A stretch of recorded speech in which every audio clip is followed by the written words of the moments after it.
You don't own me. Those were her exact words, screamed across the living room one Thursday night. She stood there, chest heaving, eyes burning, her finger jabbing the air like a weapon.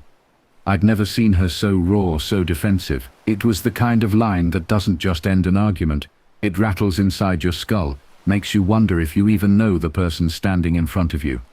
I hadn't accused her of much. I'd just asked why she was spending so much time at the gym, why she came home late, why she was sore in ways that didn't quite line up with lifting weights. It was a simple question, wrapped in concern. But the way she snapped, the way her voice cracked with more than just anger, it was like she'd been rehearsing that outburst, waiting for me to finally ask.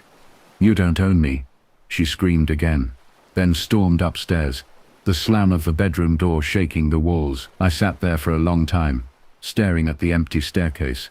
Her words replayed in my head, each echo twisting into something sharper. Because I'd never tried to own her. I'd loved her, respected her, given her space when she needed it, support when she struggled, laughter when she craved it. I'd never caged her. So why use that phrase? Why that specific line, spat like venom? The answer came weeks later, and it gutted me. It was a Saturday morning, the kind where sunlight pours through the blinds like it's trying to remind you the world isn't all bad. She said she was off to train, the same routine she'd been doing 5 days a week. I smiled, kissed her goodbye and let her go. But something in me refused to stay seated this time. Call it instinct, call it paranoia. But after her outburst, after the way she'd been moving through the house like a stranger, I knew something was off. So I followed. Not right on her bumper, of course. I gave her space, 2 cars back, sunglasses on, heart hammer. She drove to the gym, parked, grabbed her bag. I almost laughed at myself, thinking maybe I'd been wrong. Maybe she really was just throwing herself into fitness. Maybe I'd built a monster in my head out of nothing but shadows. But then I watched. She didn't go inside. She sat in her car, phone in her hand, waiting. And then, a few minutes later, another car pulled up. A man climbed out, broad-shouldered tank top, gym bag slung casually over one arm. Her trainer, the same one she'd shown me videos of, when she was proud of hitting a new personal record. I expected them to head inside together, maybe stretch, start a session. Instead she stepped out, smiled in a way I hadn't seen in months, and walked straight to him, not like a client to a coach, like a woman to a man she trusted too much. He leaned down, whispered something, and she laughed, touching his arm.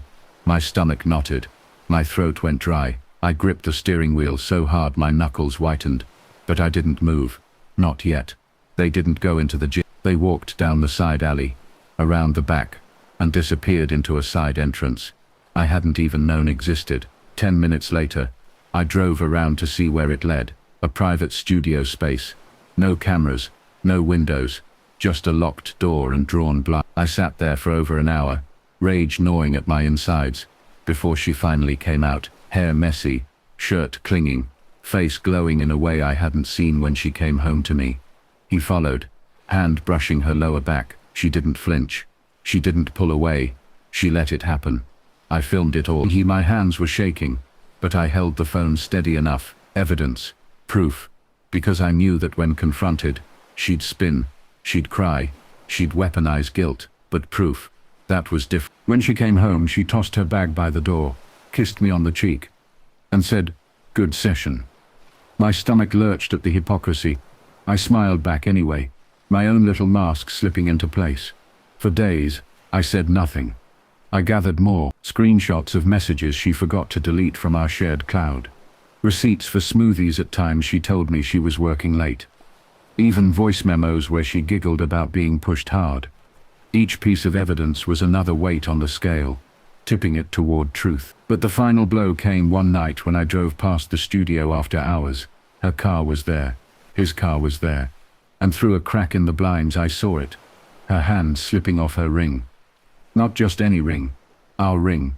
The one I gave her on a rainy afternoon years ago when I promised forever. She pulled it off, set it in his palm, and laughed like it was nothing. He kissed her, sliding the ring into his pocket like a prize. That moment broke me. Not the kiss, not even the sight of her with him. But the ring, the symbol of everything we'd built, traded away like it meant nothing. I sat in my car, invisible in the shadows, watching the man who'd once been nothing but her trainer close his hand around the piece of gold that had once bound us together. My chest felt hollow, my body numb, and yet, beneath that numbness, something sharper formed, a resolve. Because if she thought screaming, "You don't own me," gave her the freedom to betray me, she was about to learn what freedom really meant. And if he thought slipping my wife's ring into his pocket made him the better man, then both of them were about to discover how wrong they were. I didn't confront her that night. I drove home, sat in the dark, and let the rage simmer into something colder. Plans always work better when they're built on patience, not fire. When she walked through the door hours later, humming to herself, her finger bare, she didn't even notice the way I looked at her. She kissed me lightly, asked if I wanted tea, and padded upstairs. I just sat there watching her walk away, already knowing what I was going to do. The image of her handing over that ring haunted me, not just because it was the ring I'd given her, not just because it was ours, but because of how easily she did it.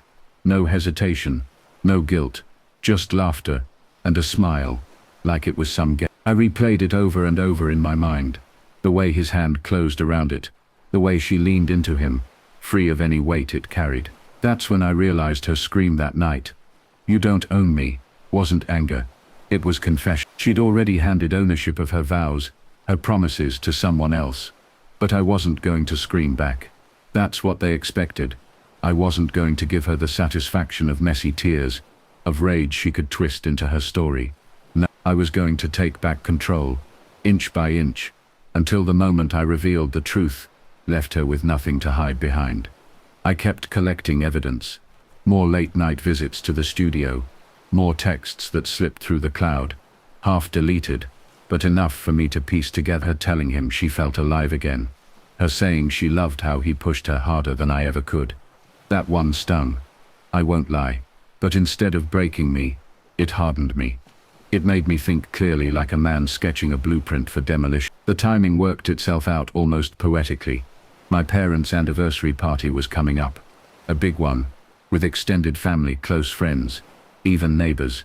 A night where the people who mattered most to us would be gathered under one roof. The same people she liked to impress, with her practiced smiles and rehearsed stories. If her double life was going to collapse, it would collapse there.